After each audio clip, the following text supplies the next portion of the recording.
Bonjour Guinéens et Guinéennes, bienvenue sur Dialogue Guinée. N'oubliez surtout pas de partager pour édifier les populations guinéennes. Et surtout abonnez-vous pour ne rien manquer de nos prochaines publications. Salam alaikum. Monsieur le Président de la République, ici c'est Sigiri. Voilà à quoi ressemble l'exploitation de l'or à Sigiri par les Chinois. Les Chinois travaillent dans les rivières, les cours d'eau qui détruisent. Et après, il n'y a aucun reboisement, il n'y a aucune fermeture.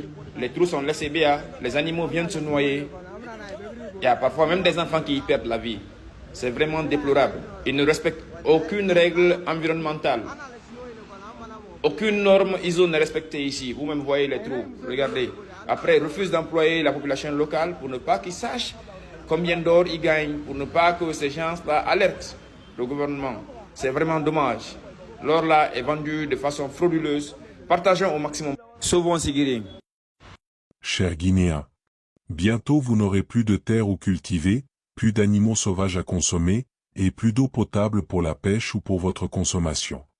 Je lançais déjà l'alerte sur la soif d'argent rapide du légionnaire voleur Doumbouya, qui a pour ambition de voler le plus d'argent possible au peuple de Guinée, ne sachant pas quand est-ce qu'il sera attaché comme un petit voleur par un militaire patriote ou par le soulèvement populaire. Le légionnaire voleur ne recule devant rien, il interdit d'abord l'accès à certaines mines aux populations guinéennes qui sont en réalité les seuls vrais propriétaires de ce pays, pour le vendre aux plus offrants, qu'ils soient chinois, indiens ou occidentaux. Lorsqu'il aura fini de vider les ressources naturelles de la Guinée pour faire remplir ses comptes bancaires à lui et à ses proches, les Guinéens n'auront plus que leurs yeux pour pleurer. À vous qui soutenez ce légionnaire voleur pour je ne sais quelle raison. Les miettes qui vous sont données ne changeront pas votre vie.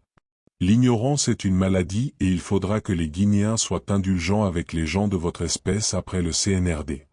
L'histoire retiendra qu'un caporal mal formé venu des poubelles de la Légion française est devenu milliardaire en dollars en moins de 5 ans en vidant littéralement un pays entier de ses richesses. Et ce sous les yeux de l'armée tout entière.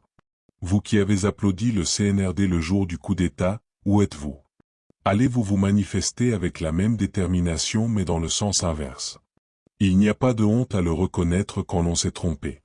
L'armée a déjà démissionné et les populations guinéennes sont à la merci du légionnaire voleur depuis bientôt 4 ans. La Guinée est-elle un pays maudit? Un pays où la population crache toujours sur les dirigeants patriotes qui protègent leurs intérêts. Uniquement parce que ces derniers sont d'une ethnie différente. Mais pendant combien de temps les Guinéens feront preuve d'un peu d'intelligence? Tous les membres de votre ethnie ne sont pas vos amis, et tous les membres des autres ethnies ne sont pas vos ennemis. Je le répète, chers Guinéens, pour les durs d'oreille. Tous les membres de votre ethnie ne sont pas vos amis, et tous les membres des autres ethnies ne sont pas vos ennemis.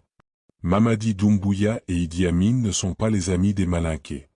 Ousmane Gawal et Bahouri ne sont pas les amis des Peuls. Morana Souma et Fana Souma ne sont pas les amis des Soussous, Bernard Gomou et Bogola Abba ne sont pas les amis des forestiers et j'en passe.